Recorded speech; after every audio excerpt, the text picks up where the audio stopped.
Hello, I'm Andrew Susskind, and I'm a psychotherapist and author based in West Los Angeles since 1992, specializing in trauma and addictions. Welcome to our podcast, which I call It's Not About the Sex, also the title of my recent book. Here we focus on all topics related to compulsive sexual behavior, often referred to as sex addiction. In particular, we explore ways to build long-term, sustainable recovery while establishing more meaningful connection and greater intimacy. Our intention is to offer fresh viewpoints, brand new perspectives, and practical user-friendly tools toward living a more deeply connected life. Let's get started. Hi, Sue. Hi, Andrew. How are you today? I'm doing pretty good today. How are you doing? I'm good. We have a beautiful day in March, early March. Yeah. And we could use a little bit more rain. We had a little rain this week, which was nice. But spring is around the corner, and I was walking the dog this morning, and it was bright at 6:15. Yeah, I love the longer days. Yeah, me Sure, too. it makes a big difference. I'm noticing there's some fragrant flower that every time this this time of year, it really is sweet, super sweet. Do you know which one it is? Well, at night, there's night blooming jasmine, and it's super potent. Yeah, that In the one. morning, there's something else. I'm not Is sure it what it is. honeysuckle or something? Maybe, Yeah. maybe, but either way, I mean, it's really interesting. I think because we've been in the pandemic for a year now, we're just passing the year mark. It feels really exciting to me to have spring with like new blossoms, new smells, light rather than dark, and I'm just feeling hopeful. Yeah, spring is eternal hope, right? Absolutely. And in contrast to hope, today you and I are going to be talking about the inner critic. It's funny because isn't the inner critic a part of all of us? Oh, of course. I'm assuming that's true. Otherwise, I would think I was going crazy. Yeah. But what I wanted to do, and the reason I brought this topic in today is because we all have it, and there are ways to tame the inner critic. So that's our focus today is identifying and taming the inner critic. Wow, that sounds great. Yeah, yeah. So I thought we would start with a few examples just to help our listeners understand what we're talking about today. And I have a very recent example. Last week, I was part of a virtual conference for the American Group Psychotherapy Association, what we call AGPA. And I was giving a workshop on Thursday. And what happened was, generally speaking, I seem to do okay with the technology of speaking at these virtual conferences. Mm-hmm. But last week, I just couldn't get it. They sent me a bunch of screenshots, which is not my ideal way to learn. Nobody was really walking me through it or giving me kind of a dress rehearsal. And so I really turned on myself. I have to say, I got very stressed out, and I started to get super critical of myself for not knowing how to do it by myself. Mm-hmm. And so it was really evident in a way that I haven't felt in a long time, where I felt shame. I felt this sense of, but wait a second, aren't I supposed to know how to do this? And can I really ask for help? So the inner critic was just out. It was just a big example of it for me that I haven't gone through in a long time. Yeah. Oh, I can relate to that. And it's interesting asking for help, right? I mean, that's like, what's stopping us from doing that? And that's a question that I think a lot of this is coming to asking yourself those hard questions, or maybe they're easy questions. You're just not asking them. But for myself, the same kind of thing happened. I was at a new job, and I was asked to jump into somebody else's setup, sort of, using technology, and they set it up differently than I would. And I was expected to just hit the ground running. And I knew, like, even saying this out loud, that that's a very difficult ask for someone to ask me to do that.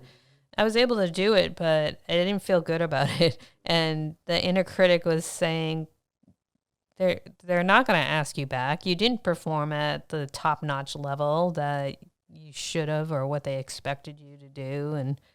Um and I accepted the thoughts that I accepted them as the truth, and I kind of just put it that, hey, they're not going to invite you back, so don't get upset about it when that happens. I was kind of giving myself an out, you know. And they invited me back, and I've been back 3 more times. But So it couldn't have been too bad, but your thoughts were really quite critical of yourself. Yeah. And that's what the inner critic does, right? It surprises me sometimes when it becomes big and powerful, because it's not like the inner critic is there all the time, but it's almost like this idea of it's kind of doing push-ups in the corner. right. And it's waiting for that opportunity to come out and to get big and critical, right? Mm-hmm. Yeah, Yeah, it feeds off of it, I guess. exactly. Yeah. Yeah. So, where do you think what's the birthplace of the inner critic? Where's it coming from? Right. It probably is a more complicated answer than this, but no child is born with an inner critic. It's just not part of our birthright, right? We come into the world really with a blank slate. And my belief is that the inner critic is learned. It's learned behavior, it's learned ways of thinking. And so generally it comes from childhood. And I'm not blaming anybody in particular, because we come from a society and communities and families and schools that actually are nurturing the inner critic, right? But what happens is when we get critical of ourselves, that becomes the well-worn path. And the neural pathways in our brains learn that that's just what we do. And then we go into automatic pilot and it grows from there. So I believe that others who are critical of us, we absorb. Mm-hmm. Sometimes we absorb more than other people, depends on how much of a sponge we are. Also witnessing others being critical, right, of themselves or of others is another example. And then of course we do to ourselves what was done to us or what we witnessed. So it's really a matter of temperament sometimes, because I sometimes talk to kids about how they're either sponges or they're ducks. Right. Right? I think I Yeah. talked with you about Yeah. this The before. resiliency. And Yeah. and you and I are both sponges. We're sensitive people, sometimes highly sensitive Yeah. people. Just keep coming. Exactly, exactly. And there are people who are ducks by nature, right? Their temperament is such that they let things roll off their back. And so, unfortunately, the inner critic gains in power when we absorb things that were critical around us. Yeah. And I like that image when you say like the well-worn path. I can just Mm. picture that, that pathway being very trodden upon. But is it like possible? Well, I know we're going to get to this, but I'm just thinking like we can take other paths, right? We can start to create other paths. But let's go back to how the inner critic, I we, have to interrupt for a second, okay. Sue, because I had this image of you and I in Concord, Mass, Yeah. on a path. Remember? I Mm-hmm. mean, actually, many paths in Concord, Yes. but a few paths that are more in my memory. And you're right. Those were very well worn paths, because some of those paths actually go back to the revolution, Mm. and so in a way we're identifying those paths within us that are so automatic and so stubborn. And you're right. We're one of the challenges is how do we notice that and shift into a more loving, compassionate, and accepting Right. path. Because you don't know what's right around the corner, you know?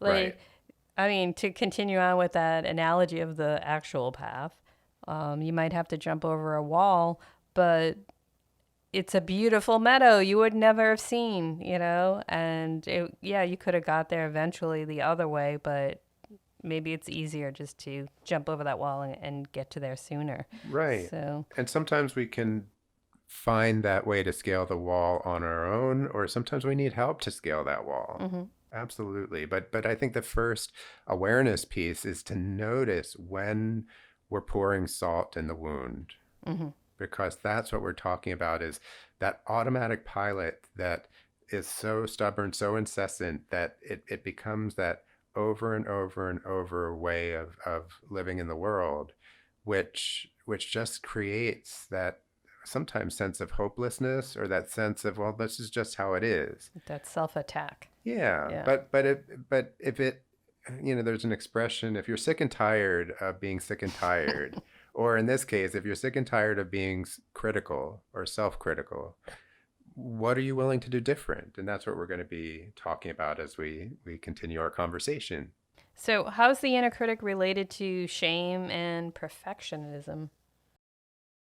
This is a big question, but they all typically go together. For some of us, more so, for some, less so. I would say that shame is almost always, 99.9% of the time, related to the inner critic, Wow. because shame in its purest sense is really about, there's something wrong with me, hmm there's something defective, and so the inner critic just feeds off of that, right? hmm And so if we have a lot of shame, then the critic, it's just a vicious cycle, Right. right? Right. Yep. And perfectionism, which I've talked about before, and I consider myself absolutely to be a perfectionist in recovery, because it wasn't a lightweight version. When I was a kid, I was super perfectionistic to the point where it caused me a lot of suffering.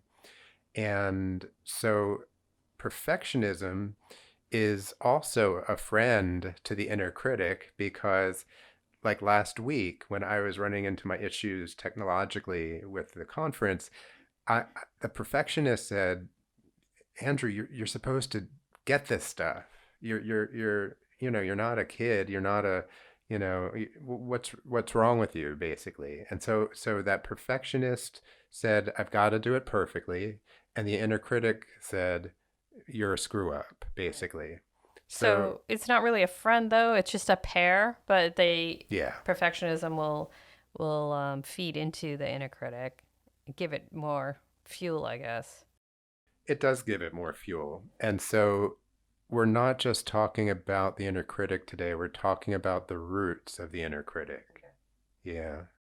So, but it's a cycle, I would assume. But you can't. It's difficult to break, right? So, so what purpose does that serve? Well, that's a great question. I think the inner critic serves a different purpose for everyone. But and this might sound twisted, but one example in my own life is that the inner critic, on the one hand, actually was like a checks and balances, and when I would get critical of myself, I would really go into action, and I would mobilize, and I would say to the inner critic, basically, screw you. I'm going to show you that I'm better than this, that I don't have to be pulled down by you or buried by you. So for me, it was a way for me to mobilize, and even though there was a tension between the inner critic and the part of me that took action, it was a way for me to really, in a sense, say, oh, so this inner critic can serve a purpose. There can be a payoff sometimes in this. So we're not wanting to throw the baby out with the bathwater, right? There can be a payoff to learning about ourselves. I mean, as I say that, Sue, do you have any thoughts or reactions for yourself around what purpose your inner critic might serve you? Well, it just reminds me, it's kind of like a red light goes off, and because I hear it all the time and I'm just more aware of it, more because I know it wasn't really serving me in the past. But I think now, like when I hear it, I'm aware of it, and then it's helping me, I guess, really to look at my self worth a little more. So it's just kind of as it's a reminder that this is it's a, like you said, check and balance type thing. Like, okay, let's just look a little bit deeper into, what's going on in this situation. And every situation's different, and every like criticism that I hear in my head is different. So I'm kind of just creating the critic to be actually like, yeah, I don't know if this is even the right thing to do, but like, who's that comic? Like Gilbert Gottfried, like Mm. creating it to be like a comedy guy, right? And like, this Uh-huh. is another voice, and it's another person saying, "Oh, you stink at this. You're not going to get this Mm-hmm. done the way you're supposed to," and Mm-hmm. then it's kind of funny almost, and not to let it evoke emotion. Because in the past, I would cry. I would just cry, Right. Right. But now I'm learning like, oh, I don't have to react that way. So yeah, Right. I So, mean, I don't know if that's like a positive way to look at it or not, but I'm just changing the way I look at it. well, it's an example of having a different relationship with that part of you. And I actually appreciate that, Sue, because there's something about building perspective on something that we've been looking at the same way for a long time, that is unburdening, right? That somehow by building perspective, it automatically creates a lighter relationship with it. So I think you're on the right track with that. Absolutely. So how do you tame the inner critic? Right. So this is the big question Here of we the go. We've day. been building up to this. Right. Well, one of the things that I was talking about with you earlier is that we're not throwing the baby out with the bathwater. We're not getting rid of the inner critic. What we're really trying to do is turn down the volume on the inner critic and turn up the volume on the resourceful, resilient, and regulated part of you. So so I'm going to talk for a moment about some ideas. I mean, again, this is just brushing the surface, but we're opening a conversation, right? That hopefully has some value to looking at the inner critic a little differently. Now, the first thing that we mentioned before is we really have to admit that this is a problem, that it's causing us suffering of some sort or another. Hmm. And once we identify it as a problem and identify that it's been causing us suffering, it already frees us up to say, okay, what am I going to do different? What kind of contrary action might I consider? And so, what I believe is the absolute door opener for all of this is to simply observe yourself with curiosity, right? I We could like say that. that about almost anything in our lives. Right. But the inner critic in particular is actually sort of an attention seeker, right? And as an attention seeker, the inner critic is looking for some kind of validation or acknowledgement, and by observing it, and by observing it with curiosity, we're starting to put the spotlight on it, right? We're not hiding from it. We're not blaming it. We're just noticing it. So that's the very first thing. And then the next piece is, to step back and try and understand the function that it may be serving, right? Like we were talking about a moment back. To just take your time to observe the inner critic and to try and understand what function does it really serve? Because it always serves some kind of function, even if it feels twisted or distorted or upside down. It's serving a function. And I have a lot of colleagues who are studying what's called internal family systems. And what I like about internal family systems is that they're talking about parts of us. And the inner critic, or we call it, they might call it the skeptic, or depending on what you choose to call it. But the inner critic is simply a part of us. And it's a part of us that oftentimes acts like a gatekeeper.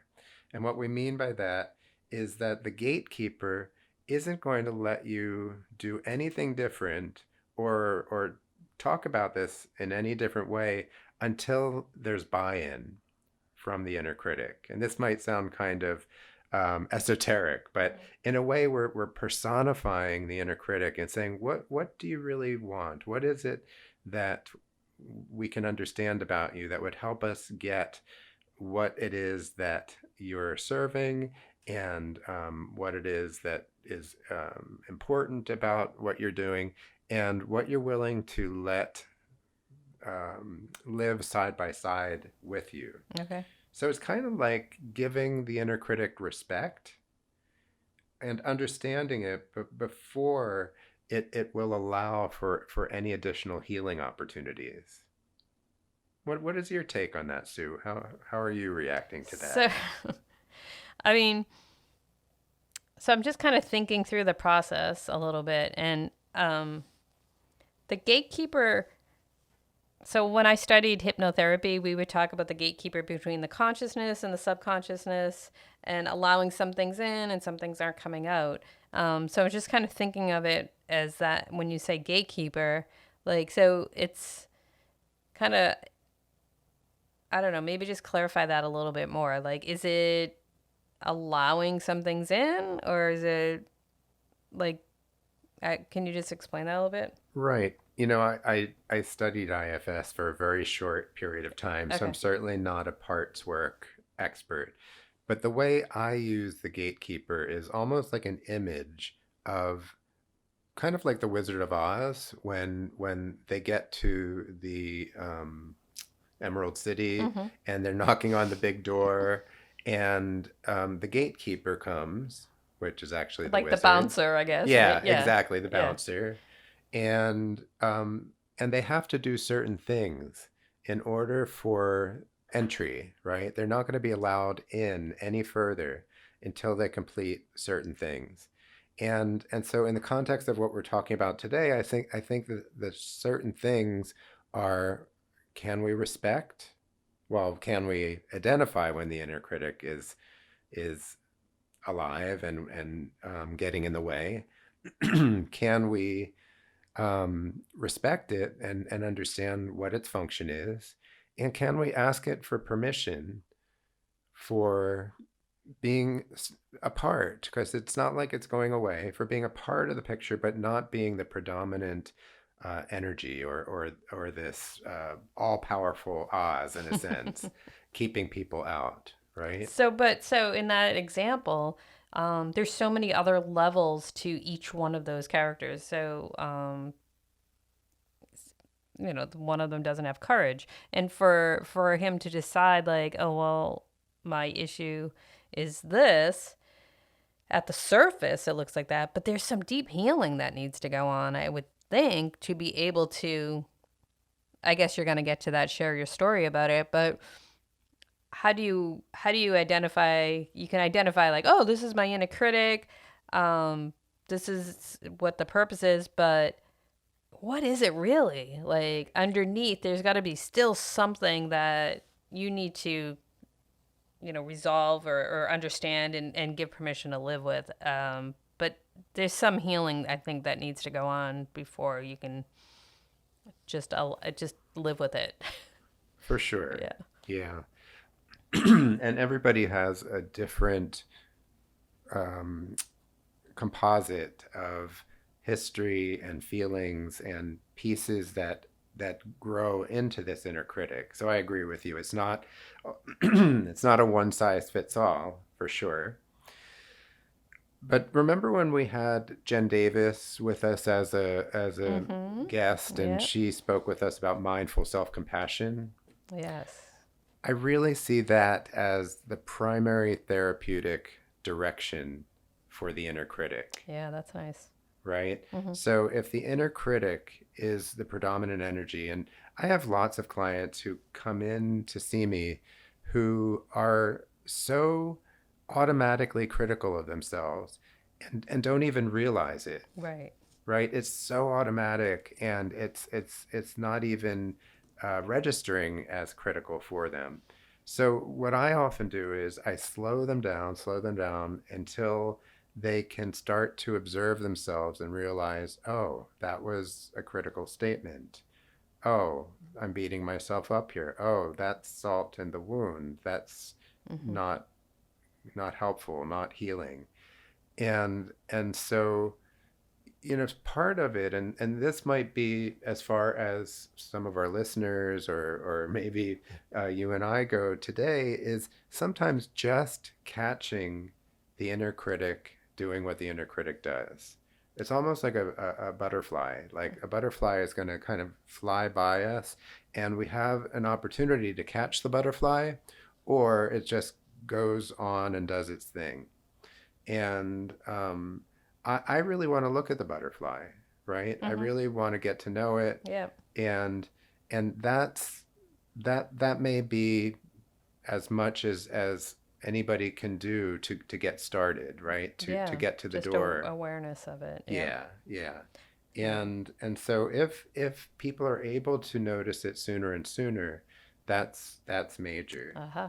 And as they're doing that, if they're able to name it and say, "Huh, that's the inner critic," and let me just sit with that. Maybe I'll journal about it. Maybe I'll talk to my therapist about it, or maybe I'll just meditate about it. But to name it and really know this is my inner critic and this has value. It may not be what I want to hold on to long term, but let me just name it.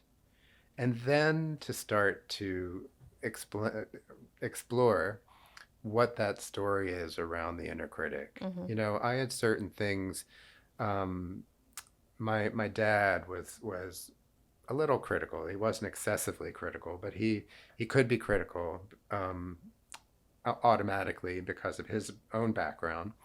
And he said something to me when I was 13 about a certain shirt that I was wearing that he just didn't like. I mean, for some reason, it was something that he got critical of me. Hmm. And I actually carried that with me. And even as we're talking right Yeah. now, I can feel that feeling of, ouch, that doesn't feel good.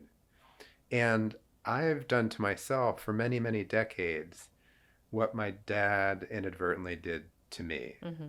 right? And that's the story that we want to write. We want to, it's part of our life story. It's part of our cohesive life story.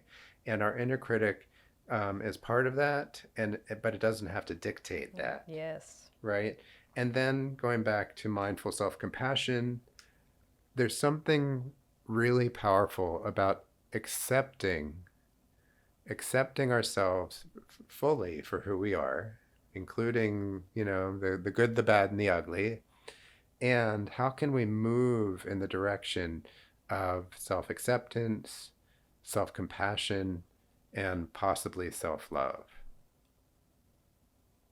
So that's just a little bit about the idea of taming the inner critic. What would you add to it, or what associations are you making, Sue?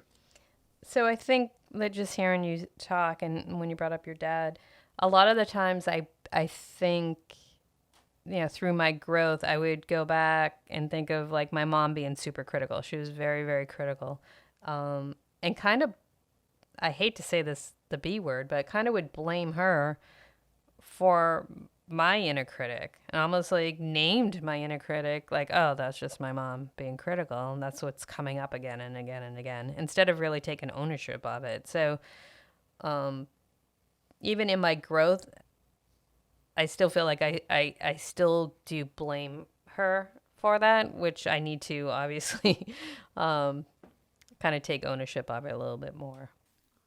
So sometimes this topic can really be emotional, and sometimes it really goes way, way back. Sometimes conscious memories, and sometimes even younger than that, pre verbal memories, we call them.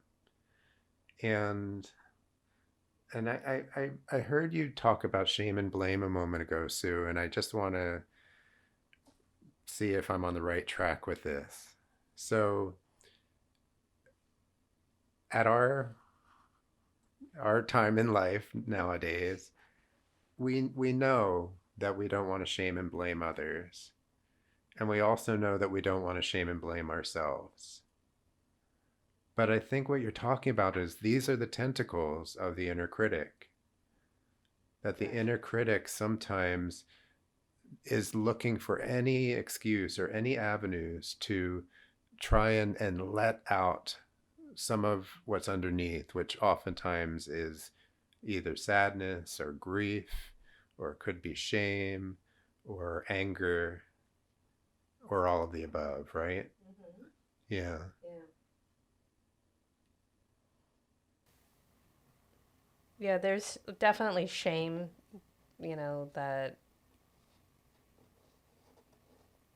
is attached to the blame, I guess. Mm-hmm. That is all kind of entwined in there, deep in there. But Yeah. I'd rather not have my inner critic be my mom's voice, and Yeah. you know, Yeah. um, but it's pretty loud, so Yeah. it's hard to rename it, I guess. But that's my challenge that I need to work on. Well, what I want to impress upon you, and I'm really speaking to myself at the same time, is that this is where the self compassion piece has come in for me. Um, Jen Davis, who is a former associate of mine, talked to me about a few different mindful self compassion teachers that I could find on YouTube. There's many, but the two that she had recommended were Tara Brach and Chris Germer. And Tara Brach has a short self compassion exercise called RAIN, RAIN. Actually, it's light rain. And it's only about an 8 minute guided meditation, but it's definitely worth considering if you're open to this. And then secondarily, Chris Germer, I just think is really excellent in terms of his kind of user friendly approach to self compassion that is very, it's just very understandable and easy and palatable. And he has a 6 minute self compassion break, which I do several times a week, actually. And what I'm doing when I'm listening to either Tara or Chris is I'm trying to create new neural pathways. It's like going to the inner critic gym and saying, how can I get away from that well worn path? And how can I instill or infuse these new pathways, which is, of course, what neuroplasticity is all about. And it's not easy. It's hard work. But I'm saying this out loud for our listeners and for both of us that I really see that as the healing force. It doesn't bypass the feelings that come up around the inner critic. It doesn't bypass the pain and some of the suffering that goes along with old family wounds. But what it does is it brings in a new voice, literally new voices, because my own voice doesn't always do what I want it to do, like last week. And so I think that's where I want to wind down our discussion today, is to just emphasize the power of mindful self-compassion. And I don't think you can ever get too much of it, right? I mean, if you include that in a daily thing or a weekly thing, a ritual that you can set up for yourself, it can't hurt, and you can't get too much of it, I would assume. No, I've never heard of anybody overdosing on mindful self-compassion. What I do recommend, though, is to consider a morning tone setter. And I've said this before, but I'll say it in the context of the inner critic. What I try and do is I try and be really patient and nourishing of myself in the morning.